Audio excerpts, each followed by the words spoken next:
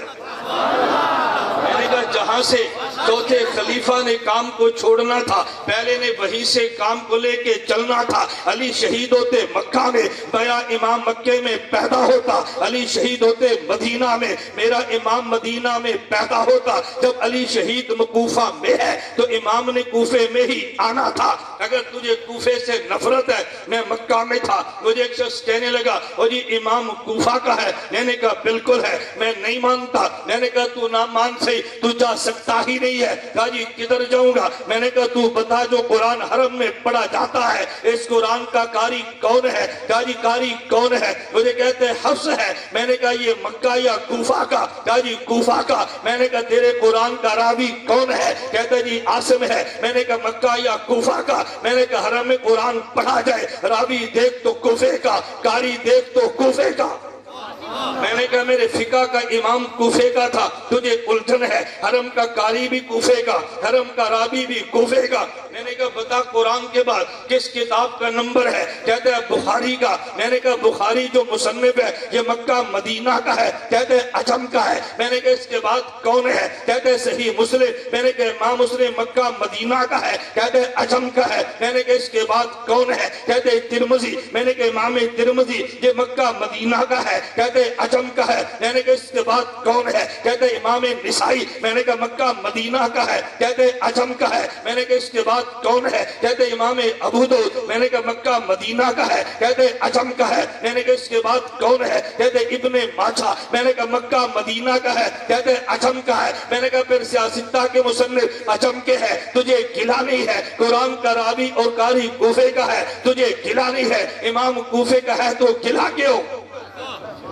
میں نے کہا امام کوفے کا ہے تو گلا کیوں؟ میں نے کہا مجھے بتا امام احمد کہاں کے؟ کہتے ہیں عراق کے۔ میں نے کہا وہ بھی مکہ مدینہ کے نہیں ہے۔ امام شافعی کہاں کے؟ کہتے ہیں مصر کے۔ میں نے کہا مکہ مدینہ کے وہ بھی نہیں ہے۔ میں نے کہا امام مالک کہاں کے؟ کہتے ہیں مدینہ کے۔ میں نے کہا ان کی تو تقلید کرتا ہی نہیں ہے، ان کی تقلید تو کرتا ہی نہیں ہے۔ جو مدینے کا تھا تو تقلید کرتا نہیں ہے، جو مدینے کے باہر کا تھا تو انہیں تقلید اس کے کی ہے۔ میں بتا یہ رہا تھا، بات توجہ سے سمجھنا، ہمیں نام مدینے والے نبی نے دیا ہے، تجھے انگلینڈ والے نے دیا ہے، تیرا نام انہی سے چلا ہے، میرا نام ان سے چلا ہے۔ مجھے پیار مدینے سے ہے، تجھے پیار ان سے ہے۔ وہ جی تم مدینے والے ہو؟ میں نے کہا جی ہاں۔ پھر کوفے میں کیوں گئے ہو؟ میں نے کہا مدینے والے نے کہا ہے۔